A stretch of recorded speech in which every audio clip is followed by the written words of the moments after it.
My father is a dick. When he got my mother pregnant, he wanted her to quit her job and just stay home to be a good little wife and mother. He is very well off due to a trust fund and he doesn't really need to work. My mother refused and divorced him. Because of a prenup she got very little and he moved back to Europe. His parents never knew about me and my mother had a good profession and I never really wanted for anything. My grandmother and grandfather, her mom and dad were awesome. And I got to spend my summers exploring the wilds of Western Canada with them. My father never paid the child support he should have. Like I said, it did really matter. My mom makes good money and she gave me a great life as a child. I'm getting married. I met the love of my life at university and we have been together for 8 years. He is a wonderful person and he really is my lobster. His family is from the same city as my father and they are a huge rambunctious bunch. Because of a lot of intermingled business and personal relationships, my parental grandparents found out about my impending wedding, and me I suppose. They have been in contact and want to come to Canada to meet me and my fiancé, who I guess is a grandson of an acquaintance of theirs. Small world. When they found out that my father had basically abandoned me to fend for myself in this world, this is honestly how they see it. They were pissed to say the least. It is very funny because we are decidedly upper middle class here. So long story short, they had their lawyer calculate the amount of child support my father should have paid with interest, and the cost of my post-secondary education. They then gave my this as a gift. What I didn't know was that it came out of my father's yearly draw on his trust fund. He is furious because it is obviously a sizable amount and it will very much affect his finances for at least the next 2 years. He may need to, get a job. He has been contacting me and telling me that his current wife and children will be negatively affected if I don't give him back this money. I don't really need it. And I guess I am entitled to it, and I am getting a trust fund now as well. But I really want to pay off any debt my mother may have and make sure that when she retires she can do whatever suits her fancy. I'm not giving it back. My half-siblings will not really be affected. They have trust funds set up already and their tuitions and fees and stuff are covered. My grandparents' family sets these up when a kid is born.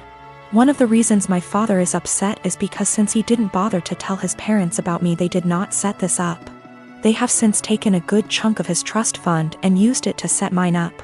Realistically, the principal being separated 28 years ago would have left him in the exact same position. My mom was working on getting her PhD so she could help kids with a certain condition. That is what he wanted her to walk away from. My grandparents have sent me pictures of my family there. The coolest thing is that my grandfather looks like the granddad from The Parent Trap. My mom never remarried, but she has had a special friend since I was 5. He is amazing and taught me to swear in Colombian Spanish. I had lunch with my mom. Apparently she has no debt. Like at all. I guess she did literally write the book about the treatment for the kids she works with. She does okay for herself. I never really thought about it. We decided that what would be best is to set up a scholarship for people who want to go into her field of study. Since I am now a trustafarian, I can afford to do this. I am however going to book her and her friend a trip for after my wedding. And I am going to go pay off my car. My half-brother has posted about this. He has a slightly different viewpoint than myself. He is not in any way coming after myself or my mother. He is a young man who is disillusioned with his father. My unmarried partner lives with me and my children who are 7, 12, and 18. He has 2 children aged 5 and 13, but they live with their mother. We've had his kids over whenever we can and I enjoy it. However, they are very different to mine, who are all mostly easygoing and respectful. And it has been just the 4 of us for most of their lives. His kids are very loud, destructive, and demanding often. We made the adjustment, and eventually they started staying over every other weekend. But his son, Spencer, has become harder to deal with over time. He'll blow up if he doesn't get his way, insult my son if he loses a game, goes into the bedrooms and takes things without asking, complains about every meal we make, expects us to buy him whatever he wants no matter cost, and generally acts like a spoiled brat. He can also be sweet, of course. He's a child and he's not evil, but this is fairly constant. We don't let it slide, but I also want to give him benefit of the doubt. He's 13, He could be acting out for lots of reasons with a weird family dynamic, I'm sure. I try my hardest to help him feel comfortable and heard w//us, but his entitlement is rampant.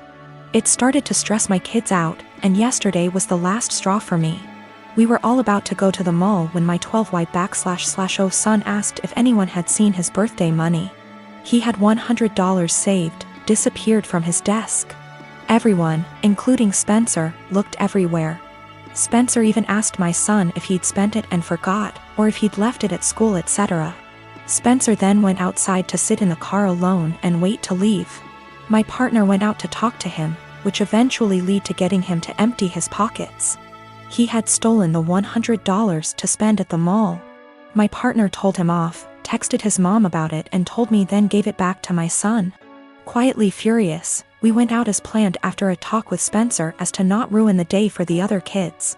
He didn't seem to feel guilty at all, even asked us to get him a $120 jacket while out. Once they were back at their mom's, I told my partner I don't want Spencer in the house anymore, at least for now. I do love his kids, and I don't want them to not see their dad. My partner has a house he doesn't use, so I suggested on those weekends we take the kids there for now. Then when any of mine aren't feeling it, they can go home and we can get some quality time, and so his kids don't have to share his attention as much. He thinks this is dramatic, an overreaction. I've told him I'm open to other ideas but won't budge from my stance. I don't want my kids feeling like they need to guard their space or to be uncomfortable in their own home. My youngest has autism and gets overstimulated with them around sometimes. He gets along w//5y//o but needs breaks. My 12y//o is quite anxious and 18y//o has bipolar disorder. They're introverted, home is their safe haven and weekends are the only real free time they have. But I also don't want to be unfair to his kids. I've been out of the closet since I was 17, in 2007. When I came out, people in my family said some pretty hurtful things, which I totally expected. Being from a Southern Baptist family it hurts to admit this, but my older brother at the time seemed very receptive, surprisingly. He told me that if my dad ever gave me any trouble, to call him and he'd talk to him. That was really the last time we talked about it. Flash forward 13 years, I'm 30, and I'm getting married to my fiancé Scott next year in April. If COVID so graciously allows. I started putting a package together of fun things from my brother and I's childhood, all with the intention of asking him to be my best man. However, he called me 2 weeks ago, claiming he's wanted to talk to me about this for a long time. He went into the long tangent about how being gay is wrong and isn't what God wants.